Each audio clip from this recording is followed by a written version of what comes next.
What's up? Welcome back. My name is George. This is the Model Railroad Show, and in today's video, we are talking about pocket modules and one tool you need to have in your Model Railroad layout arsenal. So, went to a New Jersey, like joint North Jersey kind of Model Railroad meet, NMRA meet, a few months ago, back in May, I think when I joined. And we have another one coming up here in August in the Central Jersey region. And it seems like every meet, they have about 4 meets a year, 4 or 5 meets a year. They give out like a little project, or, they have a contest, build something. This last one was an 8-inch like mayonnaise jar cap, and you had to do something railroad related.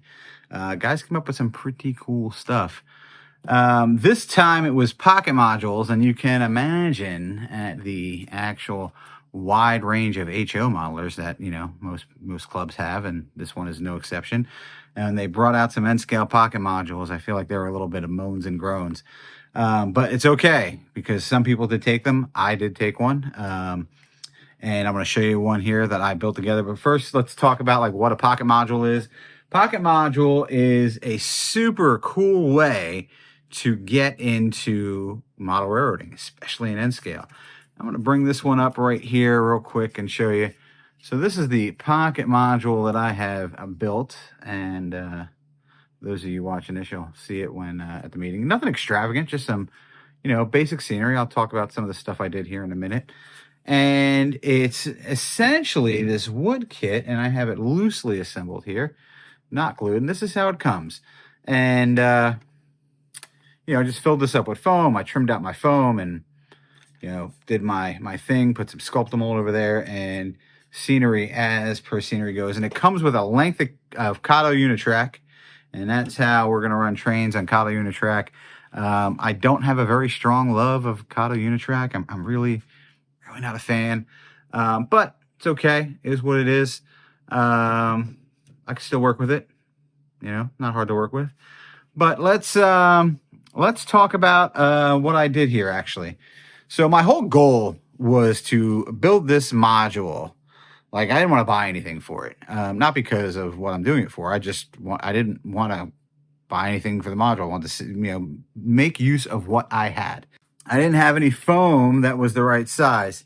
So first of all, let me show you the front of the module here again. All right. And then as I tilt it up, everything here is glued on. All right. And then we'll come to the back, and you can see the side. And I used like this polystyrene foam, this styrofoam foam, which I am not a fan of. But it's what I had. And I'm going to paint this here on the back. I'll probably paint this black, actually. So one bad thing about this foam is that it'll flake off. All right.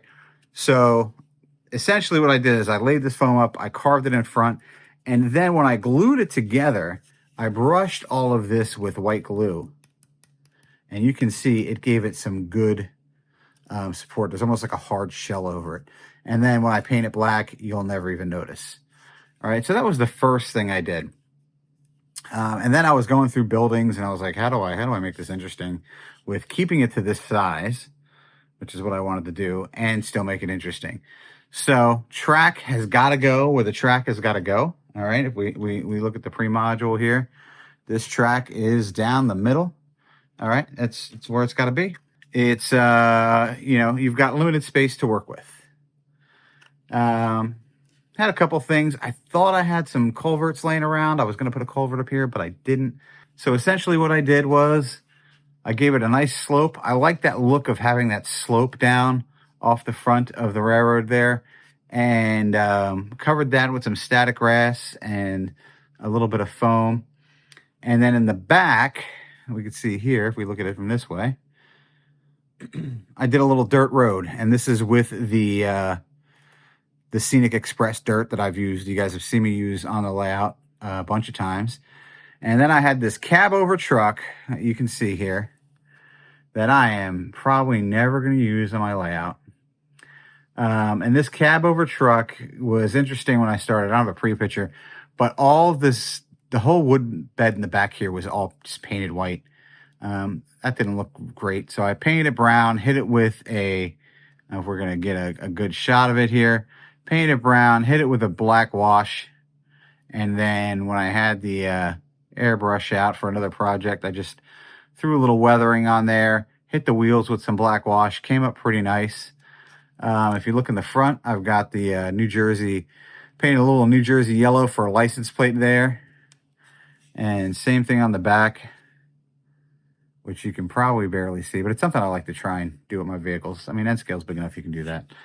All right, so that's how it is. And then I had to tell you, my original plan was to make some rolled up hay bales, and I had this whole thing where I was going to get Scotch tape and static grass and roll that out, and it just, not only was it not working, it just turned into a complete disaster. So logistically, I need to find another way to make some hay bales in N scale. But I had some of this real wood from Woodland Scenics that I bought probably over a decade ago that I've never used the whole thing. So put some logs in the back, use some CA to glue them down, and use some Aliens tacky glue to glue the truck to the layout, which I thought was important because there's a number of things.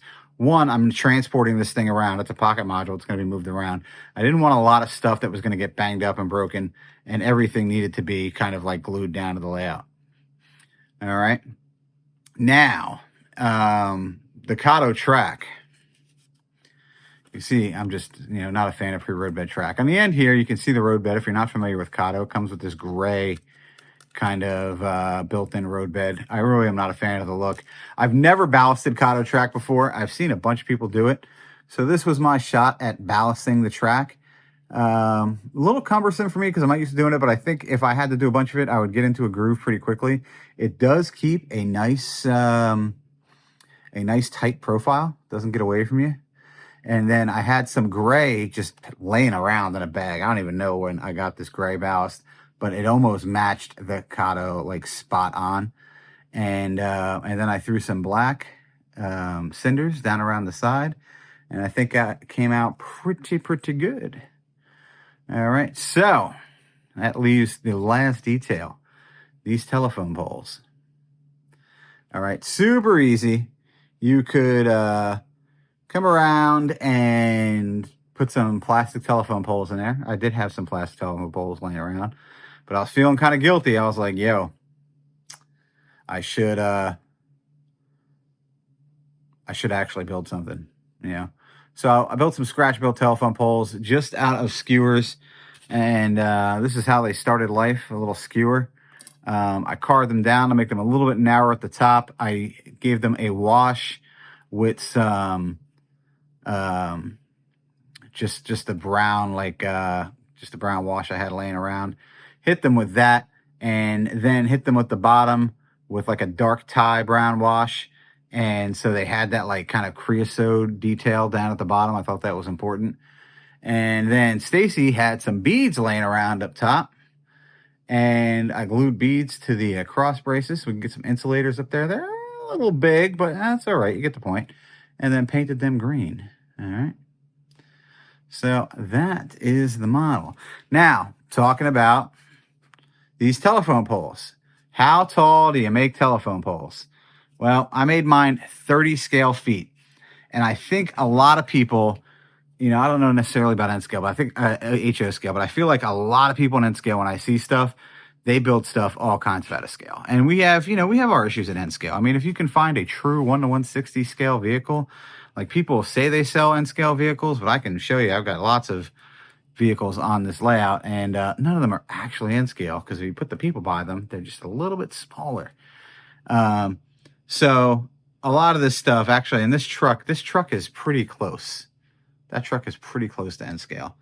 But there are a lot of vehicles, especially like the miniature classics, like the little metal cars. I forget who makes them. They are too small.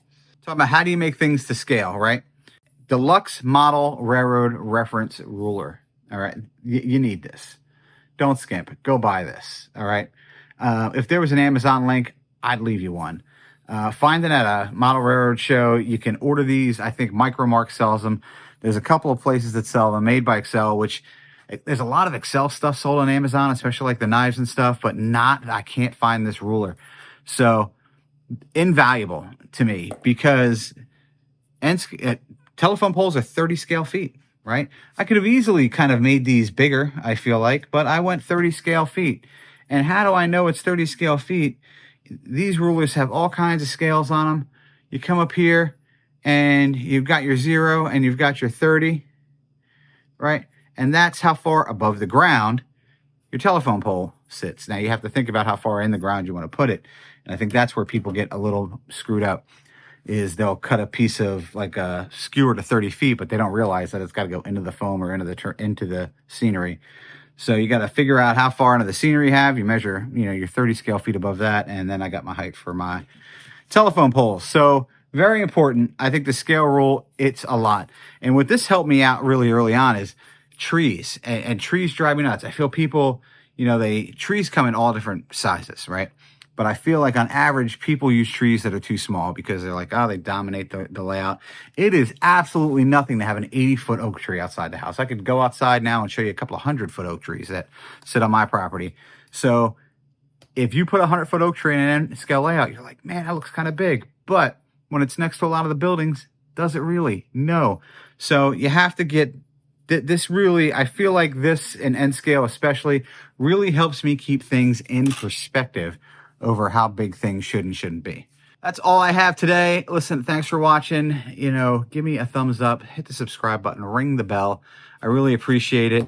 And like I said, go out and find yourself a scale rule, because it's invaluable, no matter what scale. This is N scale, HO scale, 1 to 24, O scale. Everybody is on the same things, and they even have decimal equivalents, 64ths, reference table for drill sizes on there that I don't really use, but hey, it's on there.